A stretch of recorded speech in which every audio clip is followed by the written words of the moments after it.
안녕하십니까. 저는 방문각 강남학원 김하영 강사입니다. 특히 임차인들 꼭 주의하세요.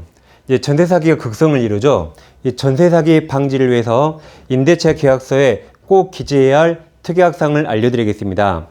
이건 변호사도 잘 모르고 특히 공인중개사는 거의 다 모릅니다. 오늘 중요한 정보 꼭 얻어가세요. 먼저 주택임대차 대항력이 무슨 말인가 보겠습니다. 많이 아시겠지만 자, 임차인이 있는데 집주인이 매매나 경매 등으로 소유자가 바뀌는 거죠. 바뀌었을 때 이 새로운 소유자가 임차인에게 나가 그래요. 그럼 이때 임차인은 대항력이 있다면 안 쫓겨나고 계속 그 주택에서 살 수 있는 권리를 대항력이라고 부릅니다.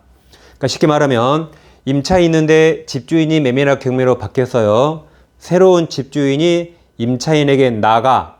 그럼 대항력이 있으면 안 쫓겨나고 계속 살 수 있지만 대항력이 없다면 쫓겨나는 겁니다. 그래서 임차인에게 엄청난 권리죠. 이걸 잘 지켜야겠습니다. 그럼 우리 주택임대차보호법 제3조에서는 이렇게 규정합니다. 1항에서 임대차는 그 등기, 그러니까 임차권 등기하면 즉시 대항력이 생깁니다. 근데 임차권 등기한 거 본 적 없죠? 실생활에 거의 없습니다. 근데 그 등기가 없는 경우에도 임차인이 주택을 인도받습니다. 인도가 넘겨받는다. 즉 이삿짐 푸는 겁니다. 비밀번호 받은 거예요.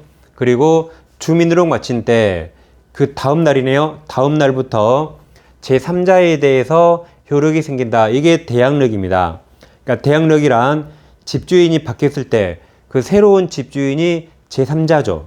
그 새로운 집주인에게 임차권을 주장하는 게 대항력입니다.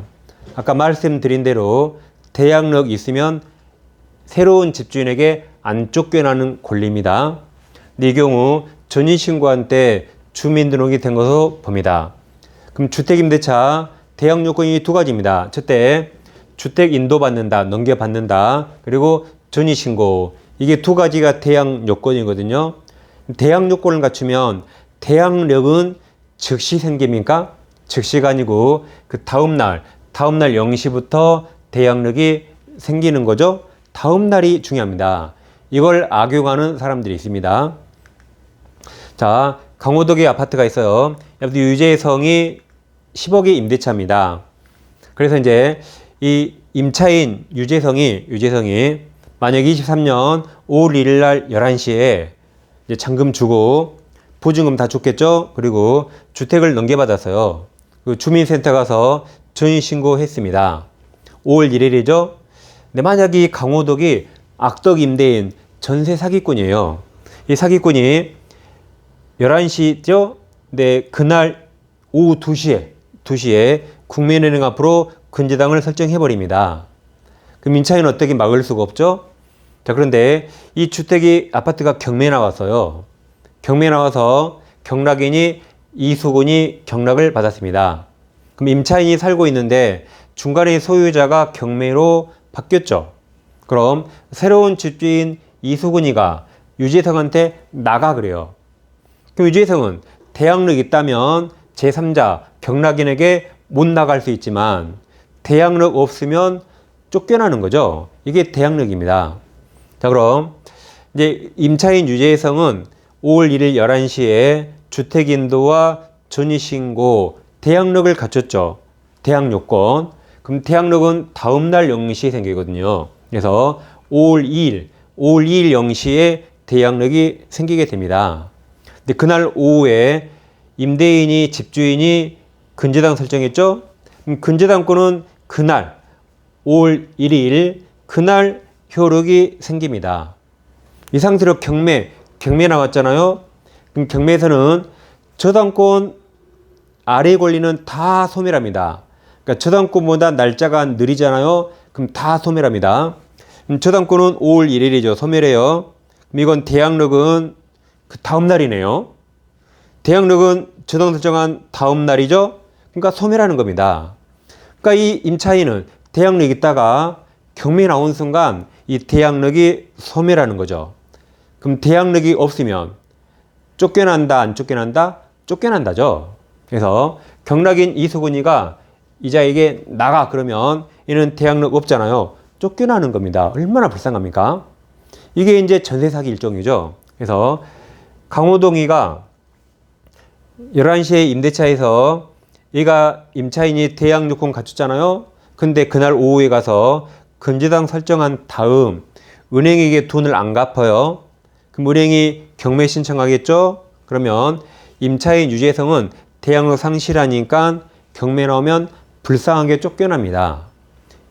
경락인 신소유자 이수근에게 쫓겨나는 거죠. 그러니까 이런 게 이제 전세 사기죠. 그럼 이걸 막으려면 어떻게 해야 될까요? 그래서 여러분들은 이제 중개사무소에서 임대차 계약을 쓰잖아요. 근데 거기에 사용하는 임대차 계약서는 대부분, 거의 대부분 우리 공인중개사협회에서 제공하는 계약서고, 이 협회에서 제공하는 이 계약서에는 방금 같은 전세 사기를 막을 그런 특약이 없습니다. 그러니까 공인중개사들이 이 특약을 기재하지 않는 거죠. 그럼 임차인은 어떻게 해야 돼요? 당해야 돼요? 임차인 내가 스스로 알고 그 특약을 기재해달라고 요구해야겠죠. 그래서 네이버에서 이렇게 검색해 보세요. 주택임대차 표준계약서 검색하시면 이렇게 법무부 창이 딱 뜨거든요. 여기 클릭하시면 이렇게 딱 나옵니다. 이제 법무부에 들어왔죠. 그러면 이게 원본 게시용이고 이게 한글 파일, 사용용이 한글 파일입니다. 이걸 다운받아요. 다운받으면 이렇게 총 5장이 나옵니다. 이거 한번 읽어보세요. 이 중에 가장 중요한 게 이 두 번째 장에서 이 파란색 이 특약상을 지금 말씀드린 겁니다. 근데 이 특약성을 이런 걸 아무도 모르는 거죠. 자, 그럼 여기만 딱 집중해 보시면 이렇게 써 있습니다. 특약상. 그 중에 이거 두 개가 중요하거든요. 이 두 개를 다시 보시면 두 가지 이렇게 딱 돼 있습니다. 자, 주택 인도받은 임차인은 몇 년 몇 월 며칠까지 주민등록과 주택임대차 계약서상 확정일자 있으면 우선 매도 생기잖아요. 받기로 하고, 임대인은 위 약정일자 다음 날이죠? 다음 날까지 임차주택의 저당권 등 담보권을 설정할 수 없다라고 약정합니다. 약정. 그 다음 임대인 위 특약이 위반하여 임차주택의 저당권 등 담보권을 설정한 경우에, 그러니까 다음 날까지 하지 않기로 했죠? 근데 그걸 위반하고 했네요. 임차인은 계약을 해제 또는 해지할 수 있다. 그리고 이 경우 임대인은 임차인에게 이 특약 위반으로 인한 손해배상을 하고 이런 특약을 넣어야 됩니다. 그럼 예를 들어서 지금 5월 1일 임차인 유재성이가 주택을 넘겨받고 전입신고하는 거죠.